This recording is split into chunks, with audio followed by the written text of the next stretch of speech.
Hey, welcome back to the channel. On this video, I'm going to give you 3 tips that you can use to repair your credit in the least amount of time. So stay tuned.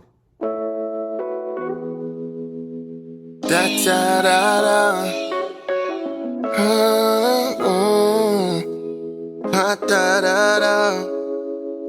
Alright, so let's dive right into this video. And this video is dedicated to repairing your credit fast. Because I know if we're on this journey, we're trying to repair our credit for something, we don't want it to take a lot of time, and I get it. So I'm gonna give you 3 tips that you can use to hopefully make your process a lot faster. And I know one of the biggest problems with credit repair, especially when I was repairing my own credit, is the credit bureaus and the time that's involved in getting disputes, waiting on results, mailing stuff, not getting responses. So that can sometimes burn you out, and you can sometimes feel like you're not getting anywhere because sometimes it can be months and you don't see any improvements to your score, and it can make you really demotivated. So what we're going to do now is we're going to get you focused on what it's going to take to get the specific thing that you want to get out of repairing your credit. So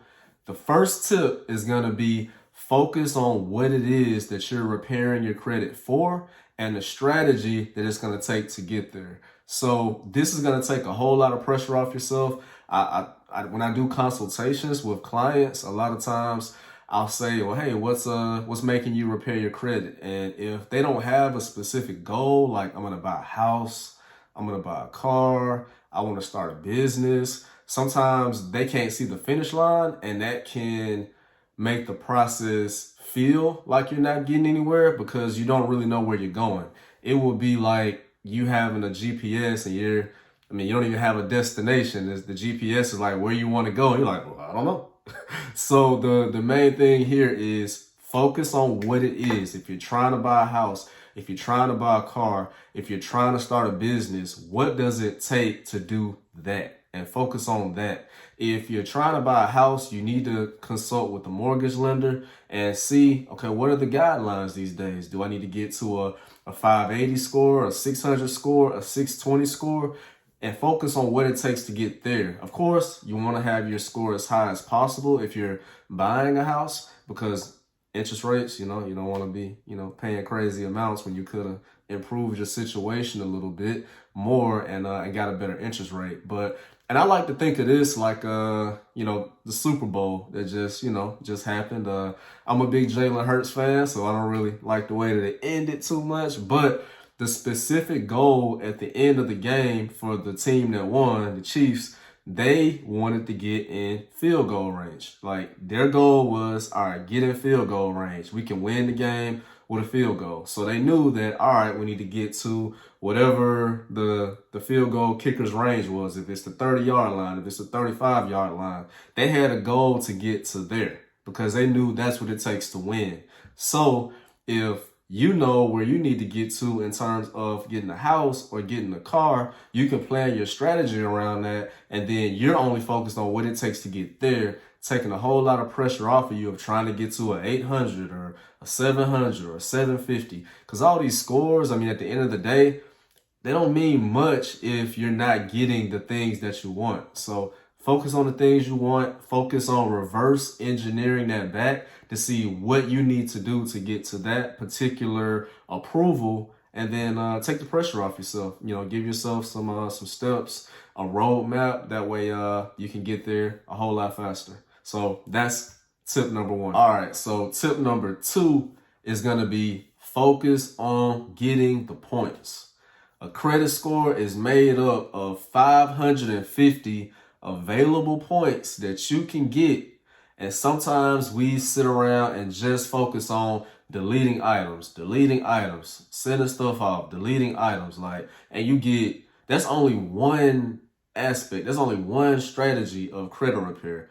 There's other ways that you can get points besides just deleting items. And I'm gonna throw this guy up on the screen just so that we can kind of understand this a little better. So you have 5 categories of your credit score, and payment history, that is of course at the top of this list, you get 192 points from your payment history, and that is paying your bills on time. That's getting items deleted, like a collection deleted, a charge off deleted. Yep, that is important. Of course, definitely want to, tackle that category, but I don't want you to forget about all the other categories, because there's a lot of other categories that are in this credit score model that you see right here. I mean, think of it like basketball. A basketball player, you're getting buckets, you're getting points, and if you're only focusing on one way to score, I mean, you're not going to have that many points at the end of the game unless you just Steph Curry, you just draining threes,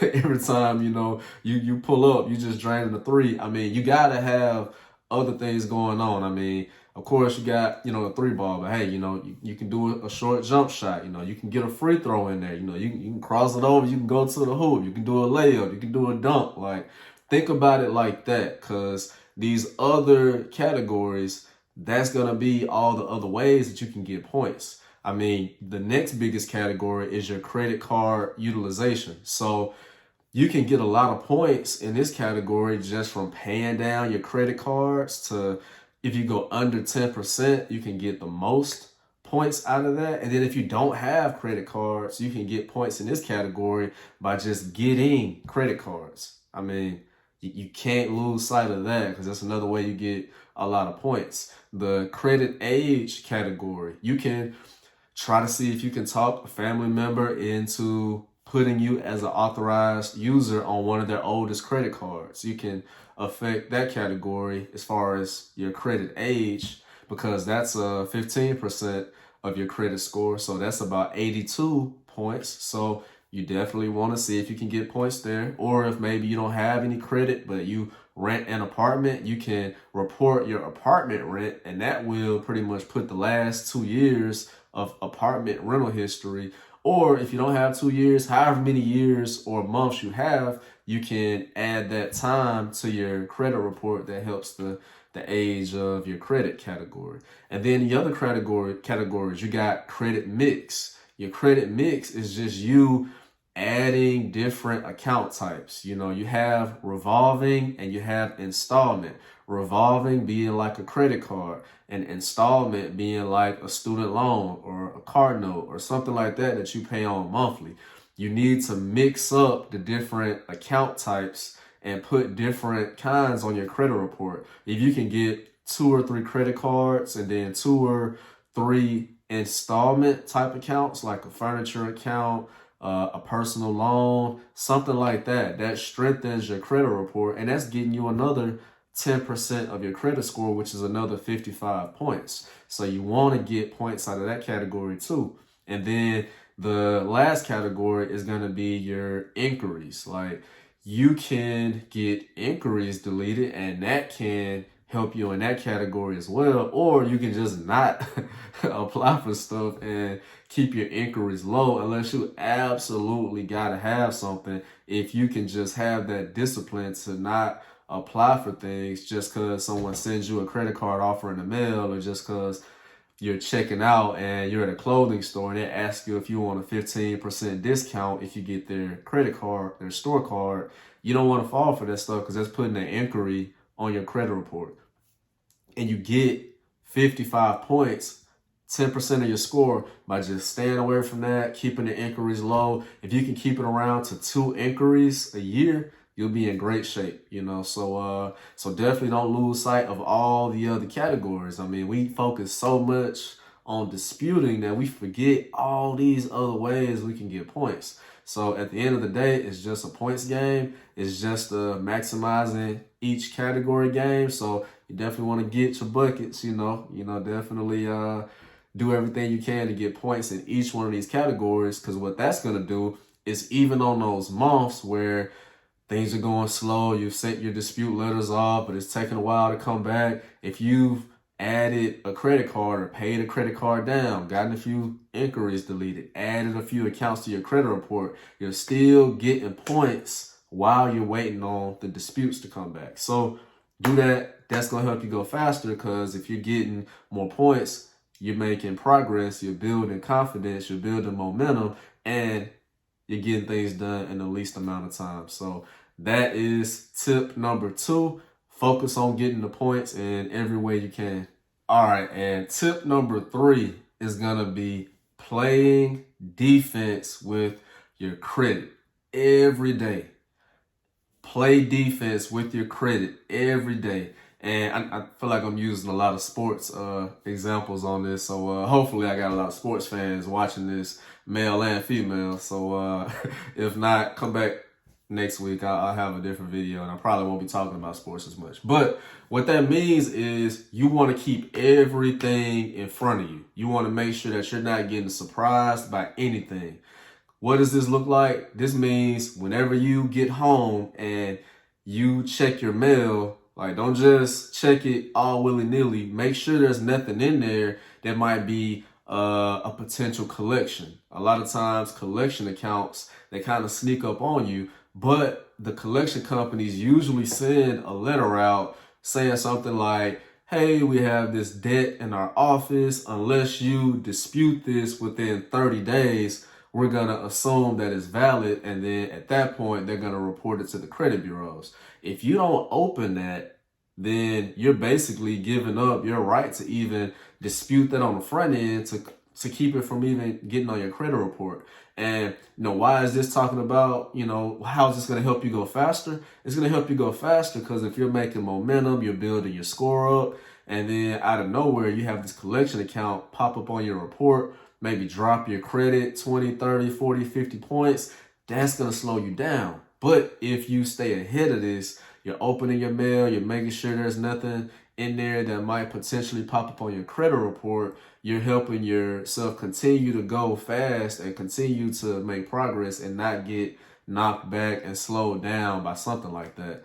And it's not only just, collections. There can be things in there where, let's say, for example, you do what I used to do. Let's say you go from one cable company to another cable company, and then you still got these folks' cable boxes sitting in your closet and you just think that everything is all good, and they send you a bill for those cable boxes. It might be like $150 because you didn't return them.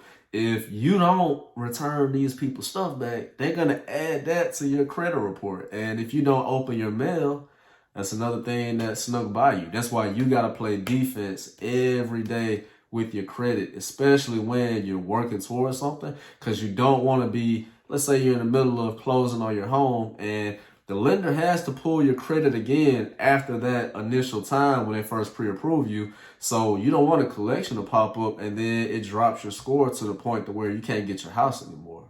So it's really something to think about, when it comes down to not just being nonchalant, kind of going about things all willy-nilly and not really taking this part serious, because it can happen. It can demotivate you and it can really slow you down. So, make sure there's nothing like that in there. I mean, insurance companies, I see them do this as well. If you switch from one car insurance provider to another, but you got a leftover balance with one, they will put that on your credit report too. I mean, cell phones, same thing. Cell phone providers, if you go switching from one to another, they're going to mail you what that balance is. And then if you don't take care of it, that's something else that could sneak up on your credit report. But you have to be proactive about checking the mail. Not just that, checking your emails. If you have apps for these different providers, like your phone company, your cable company, your bank. I've seen this happen with banks, where you go from one bank to another.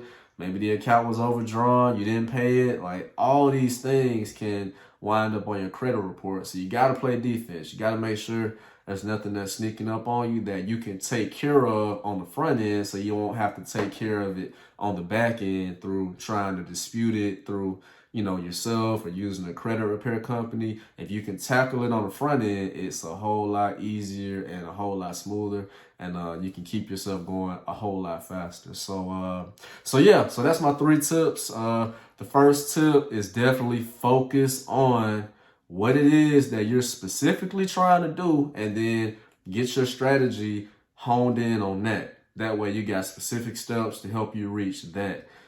Tip number 2 is going to be focus on the points. Focus on getting all the points you can as fast as you can. put your effort and your energy into that versus just having some kind of random, oh, I want to get to a 750 score, because we don't even know what that means. I mean, like, what are you going to do with that score? Focus on that. And then tip number 3, play defense. Like, play defense. Like, don't let nothing sneak past you. Like, make sure that you're taking that part super serious, because the worst thing is almost like letting the air out of a balloon. I mean, you got everything built up and that thing pops out of nowhere, something pops on your credit. I mean, it's like a gut punch. Like, you were making so much progress, doing so good, and out of nowhere, boom, something knocks you back. So don't let that happen. And that wraps up this video. And if you like these tips, if you think you're getting something out of it, definitely subscribe for me, and head over to my podcast on Apple Podcasts too. It's the Credit Repair Hangout as well. Get you some weekly listens in, and until next time, peace.